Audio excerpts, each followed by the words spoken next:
I'll tell you, Kandukondain did not do all that well. It wasn't, I'm not a Tamilian, but I have my roots in South India. My family we are originally from South India, so I do know what's doing well in South Indian cinema because of cousins and people who watch these things and tell me about it, and they say that, oh, this is really doing well and that's not doing well and all of that. So Kandukondain didn't do really well, unfortunately. Uh, and when I was watching it recently, to talk to you, I was watching it recently. I was wondering that, well, they seem to have done a good job with almost everything. Scenic sort of setting and good music. Mm, and it seems to be a fairly good sort of Indian movie, right?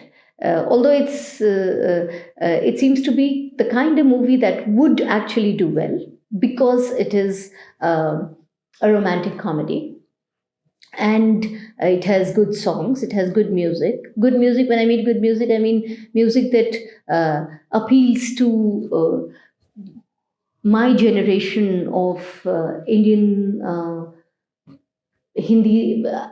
cinema viewers. A.R. Rahman was the one who did the music. So A.R. Rahman was the biggest music composer of my generation of the cinema viewers, right? And the predecessor of the person who, the predecessor to this kind of filmmaking in Tamil was Mani Ratnam. And Mani Ratnam's movies did fantastically well in the 1990s. So then I looked up when Kandukondain was out, and it was out in 2000. Right. Which means that by 2000, the Indian public wasn't all that taken in by this kind of fairly simple romantic comedy. Because it is based on Sense and Sensibility. And when I say it's based on Sense and Sensibility, the story is completely based on Sense and Sensibility in terms of the characters and their choices and their expectations of themselves and of their lives, and their expectations on them. So what I mean by this is that there's this widowed mother with three daughters, but she's living in a large family home, which she finds difficult to maintain, and she expects her daughters to make good marriages and fairly early, so that they wouldn't be insecure. And to top it, within the story, they have to move out of the family home because of reasons of inheritance. So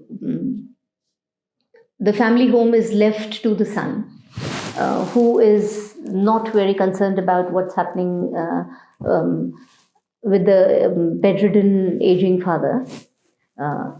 Until the father dies, he doesn't show up. And he comes when the father dies, and then they open the will and they realize that the family home is left to him.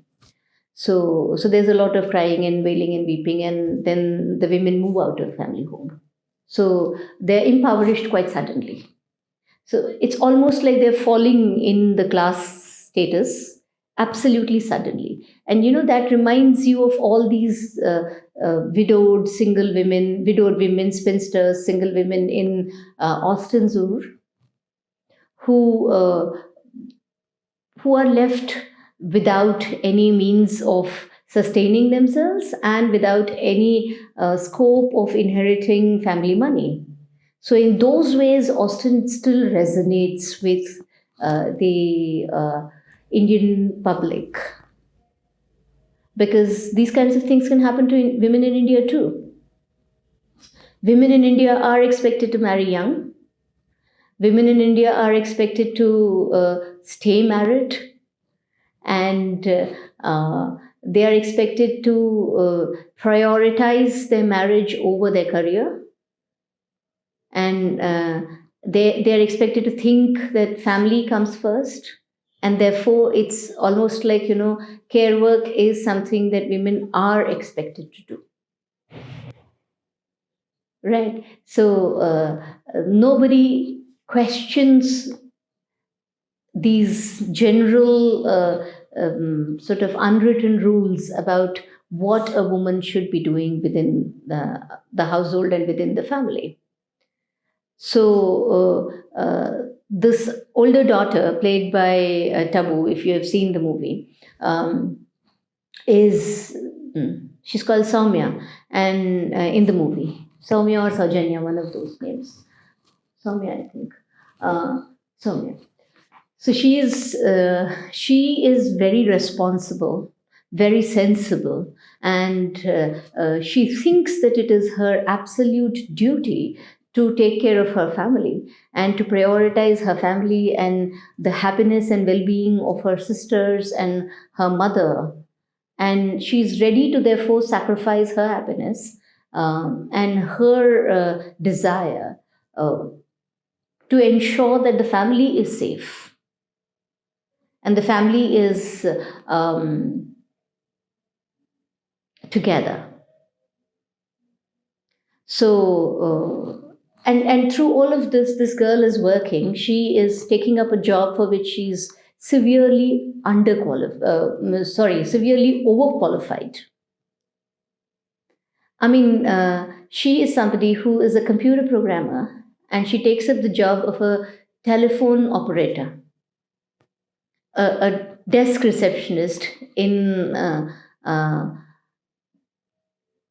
software company, because she needs a job, because the family is now without any means of sustenance, and she thinks it's her job to look after the family. Whereas the younger daughter, played by Aishwarya, doesn't feel that she needs to be responsible for her family. She has to grow into that responsibility. She has to live through many circumstances and face many many bad moments, to become experienced enough and mature enough to understand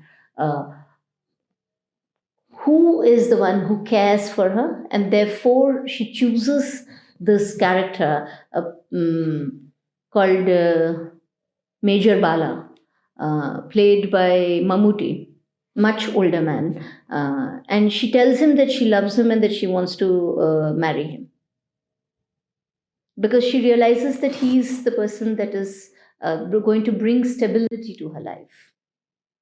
So, in a very Austen-like manner, there is this trying to find stability,